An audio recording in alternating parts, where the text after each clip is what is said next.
सूर्योदय के साथ तो भोजन की सार्थकता है, शक्ति की जरूरत है, लेकिन सूर्यास्त के बाद भोजन की जरा भी आवश्यकता नहीं है।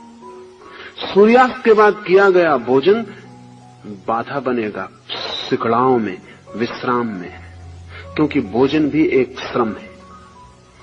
आप भोजन ले लेते हैं तो आप सोचते हैं काम समाप्त हो गया, गले के नीचे भोजन गया तो आप समझे कि काम समाप्त हो गया। गले तक तो काम शुरू ही नहीं होता, गले के नीचे ही काम शुरू होता है। शरीर श्रम में लीन होता है। भोजन देने का अर्थ है शरीर को भीतरी श्रम में लगा देना।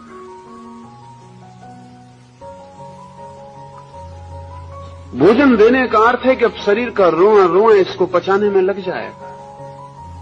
तो अगर आपकी निद्रा छीन हो गई है, अगर रात विश्राम नहीं मिलता, नींद नहीं मालूम पड़ती, स्वप्न ही स्वप्न मालूम पड़ते हैं, करवट ही करवट बदलनी पड़ती है, उसमें से 80% कारण तो शरीर को दिया गया काम है जो रात में नहीं दिया जाना चाहिए।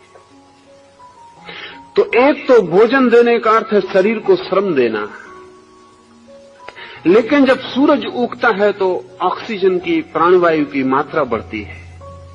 प्राणवायु जरूरी है श्रम को करने के लिए। जब रात्रि आती है, सूर्य डूब जाता है, तो प्राणवायु का औसत गिर जाता है हवा में। जीवन को अब कोई जरूरत नहीं है। कार्बन डाइऑक्साइड का, कार्बन द्विऔषध का मात्रा बढ़ जाती है, जो कि विश्राम के लिए जरूरी है। जान के आप हैरान होंगे कि ऑक्सीजन जरूरी है भोजन को पचाने के लिए। कार्बन द्विऔषध के साथ भोजन मुश्किल से पचेगा।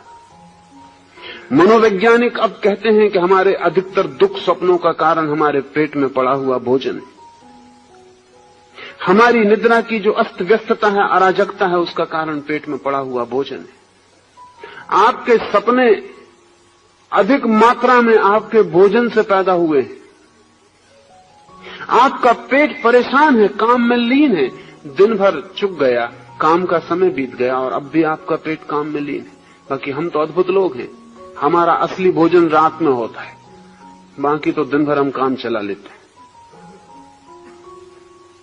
जो असली भोजन है, बड़ा भोजन, डिनर, वो हम रात में लेते हैं।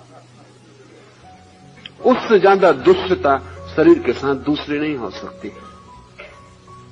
इसलिए अगर महावीर ने रात्रि भोजन को हिंसा कहा है, तो मैं कहता हूं कीड़े मकोड़ों के मरने के कारण नहीं, अपने साथ हिंसा करने के कारण।